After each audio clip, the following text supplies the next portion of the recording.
औज़ु बिल्लाहि मिनश्शैतानिर्रजीम बिस्मिल्लाहिर्रहमानिर्रहीम। शुरू करता हूँ अल्लाह ताला के नाम से जो बड़ा मेहरबान और निहायत रहम करने वाला है। दुआ है अल्लाह ताला हम सबको दीन और दुनिया की कामयाबियों से हमकिनार करे, बीमारों को अपने फजल करम से शिफाए कुल्ली अता करे। अहबाब, हमारे मुआशरे में आजकल डिप्रेशन और दबाव की कैफियत और जहनी तनाव की कैफियत बहुत ज़्यादा है। जब जहनी दबाव और तनाव की कैफियत होती है तो मैंने देखा है कि अक्सर मरीज़ों को मैदे का अल्सर भी हो जाता है, मैदे का ज़ख़म भी हो जाता है और असाब का कमज़ोर होना तो ये एक मामूली सी बात है। और जब वो चलते फिरते हैं तो उनका सांस भी फूलता है, किसी काम काज में कोई ख़ास दिल भी नहीं लगता। एक परेशानी की कैफियत और लाशऊरी तौर पर उनके ऊपर खौफ की कैफियत होती है। दिलो दिमाग उनके इंतहाई कमज़ोर होते हैं। जो वर्क उनको एक रूटीन में करना पड़ता है उसके मामले में वो बहुत जल्दी थक हार जाते हैं। तो ये कैफियत हमारे मुआशरे में बहुत ज़्यादा है। उसकी सबसे बड़ी वजह ये है कि ज़ाहिरी बात है कि हर शख्स साहिब सरवत नहीं है, सफ़ेद पोश तबका बहुत ज़्यादा है और फिर जो बहुत गरीब लोग हैं उनकी तादाद भी है।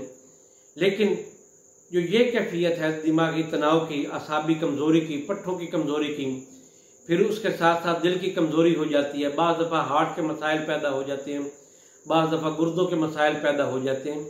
ये तमाम तर चीज़ें जहनी दबाव और जहनी तनाव की वजह से होते हैं, जहनी तनाव की वजह से होती है। और ब्लड प्रेशर भी अमूमन जहनी दबाव और जहनी तनाव की वजह से होता है। तो मेरे जो भी दोस्त अहबाब इस चीज़ का शिकार हैं, सबसे पहले तो ये है कि वो अपने आप को रिलैक्स करें, जहनी तनाव से, जहनी दबाव से निकलें। और अगर उनका दिल कमज़ोर है, दिमाग कमज़ोर है, आसाब कमज़ोर है तो वो उसके इलाज मुआवजे पर तवज्जो दें। क्योंकि अगर ये कैफियत कुछ अर्सा उनके साथ रहेगी तो फिर ये है कि उनकी जो परफॉर्मेंस है अपने सिन्फ मुखालिफ के साथ उस पर बहुत बुरा असर पड़ेगा। लिहाजा मैं जहनी तनाव और दबाव के लिए आज आपको एक छोटा सा नुस्खा बताता हूँ। सबसे पहली चीज़ तो ये है कि आपने ज़ाफ़रान जो है वो 1 ग्राम लेना है, जदवार जो है वो आपने 1 ग्राम लेनी है।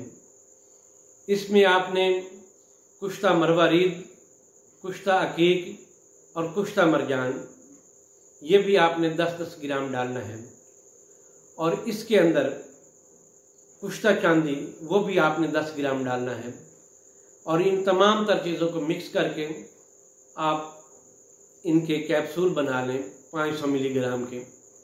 वो 1 कैप्सूल सुबह 1 शाम जो है वो आप दूध के साथ इस्तेमाल करेंगे। इंशाअल्लाह ताला एक तो दिल को भी ताकत देगा, दिमाग को भी ताकत देगा, असाब का जो तनाव है उसको भी ख़त्म करेगा। ये बहुत ज़बरदस्त चीज़ है, जो अहबाब बनाएंगे मुझे दुआओं में याद रखेंगे। इजाज़त दे अपने भाई हकीम अहमद रज़ा दीवान को। अल्लाह हाफ़िज़।